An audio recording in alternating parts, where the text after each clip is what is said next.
Welcome students, business study में आज हम पढ़ेंगे फंक्शंस ऑफ मैनेजमेंट। मैनेजमेंट के फंक्शंस क्या हैं? तो देखिए, मैनेजमेंट का जो सबसे पहला फंक्शन आता है planning. Planning means decide in present what we want to do in future. अब देखिए, बिजनेस में क्या है कि हमें पहले ये डिसाइड करना होता है कि हमें फ्यूचर में क्या करना है और उसी के अकॉर्डिंग हम आगे की एक्टिविटीज को लेकर चलते हैं, जिससे कि जो हमारी प्लानिंग है उसको हम सक्सेस बना सकें। तो उसमें क्या करते हैं, सबसे पहले ऑब्जेक्टिव सेट करते हैं कि हमारे बिजनेस के ऑब्जेक्टिव्स क्या हैं। हमने जो अपना बिजनेस सेटअप किया है वो बिजनेस किस पर्पज के लिए सेटअप किया है, वो ऑब्जेक्टिव जो है वो फिक्स किए जाते हैं। इसके बाद डेवलपिंग प्रेमिसेस। डेवलपिंग प्रेमिसेस में क्या है, कुछ एजम्पशंस तैयार की जाती हैं कि अगर ऐसा होगा तब ऐसा मानेंगे।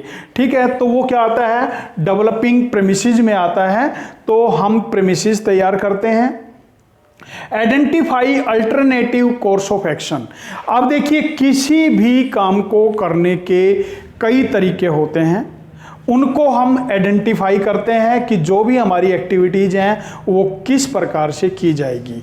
एवुलेटिंग अल्टरनेटिव कोर्स ऑफ, देखिए किसी भी काम को करने के कई मेथड्स हो गए, उनका हम एवुलेशन करेंगे कि उनमें से अच्छा कौन सा है।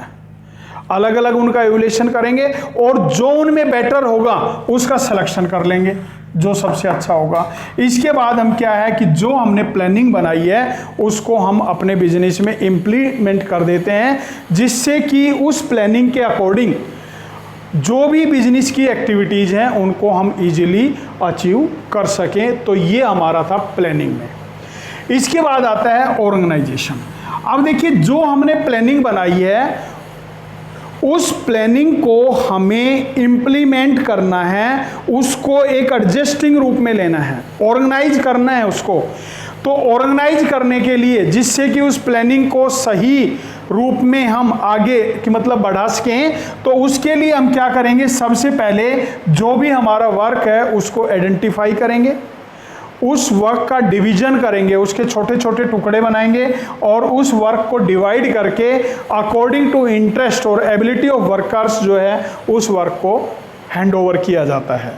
इसके बाद डिपार्टमेंट बनाएंगे, जैसे रॉ मटेरियल परचेज का है उसके लिए परचेज डिपार्टमेंट बना दिया, प्रोडक्शन के लिए प्रोडक्शन डिपार्टमेंट बना दिया, सेल्स के लिए मार्केटिंग डिपार्टमेंट बना दिया।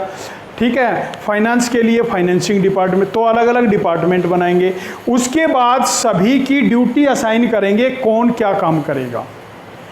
परचेज डिपार्टमेंट का क्या काम होगा, सेल्स डिपार्टमेंट का क्या काम होगा, फाइनेंशियल डिपार्टमेंट का क्या काम होगा। उनकी अलग अलग जो ड्यूटीज होती हैं वो असाइन की जाती हैं।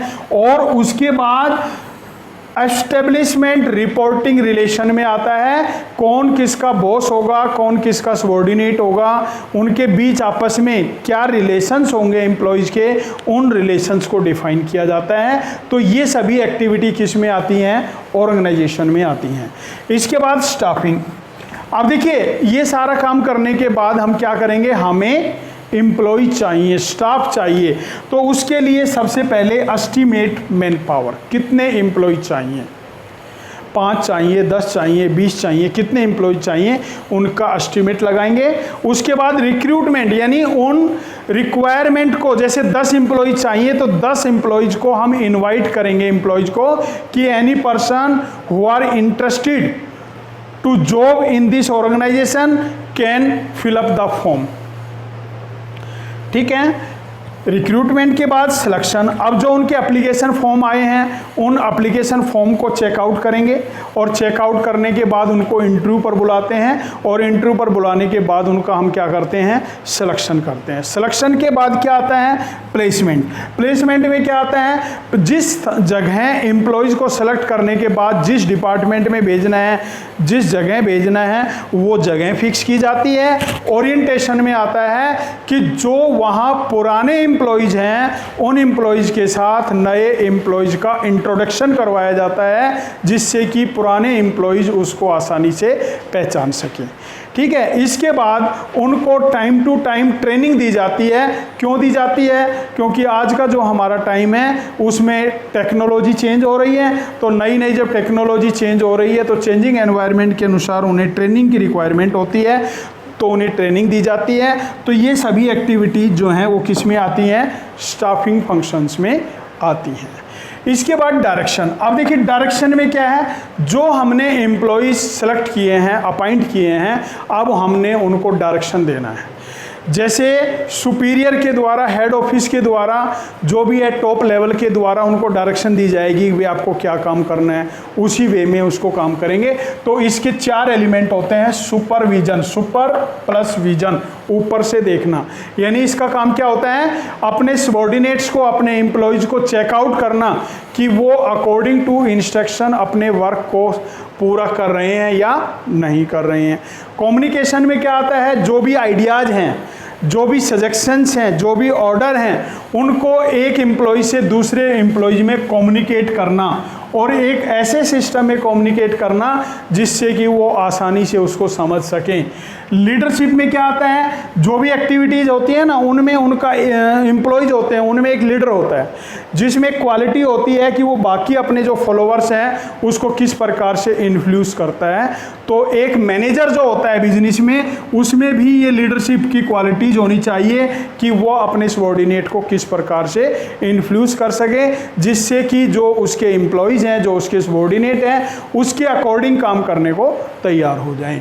और मोटिवेशन में क्या आता है, टाइम टू टाइम हमें अपने एम्प्लॉयज़ को अप्रिशिएट करना है जो उन्होंने काम किया है। अगर हम उनको अप्रिशिएट नहीं करेंगे तो वो क्या होंगे, वो आगे काम करने के लिए तैयार नहीं होंगे।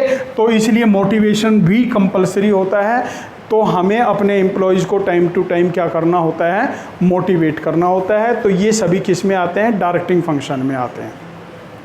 कंट्रोलिंग, अब देखिए आपने प्लानिंग की, उसको ऑर्गेनाइज किया, आपने जो भी मैन पावर की रिक्वायरमेंट थी उसको सेलेक्ट किया स्टाफिंग फंक्शन में, उनको डायरेक्शंस दी।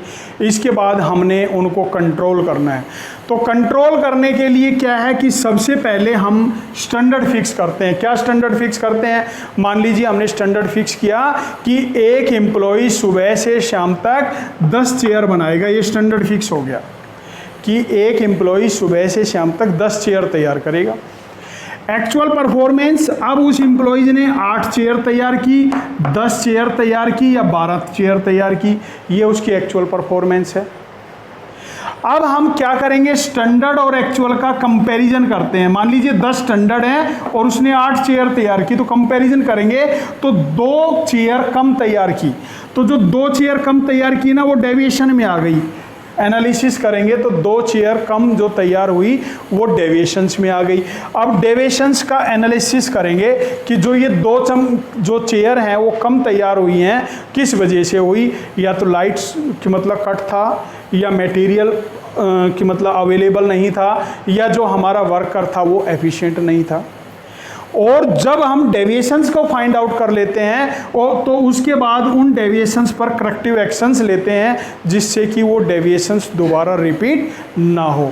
तो इस प्रकार से जो हमारे मैनेजमेंट हैं उसके जो ये 5 फंक्शंस हैं, ये कि मतलब प्लानिंग, ऑर्गेनाइजिंग, स्टाफिंग, डायरेक्टिंग और कंट्रोलिंग, किस प्रकार से एक बिजनेस को सक्सेसफुल बनाते हैं।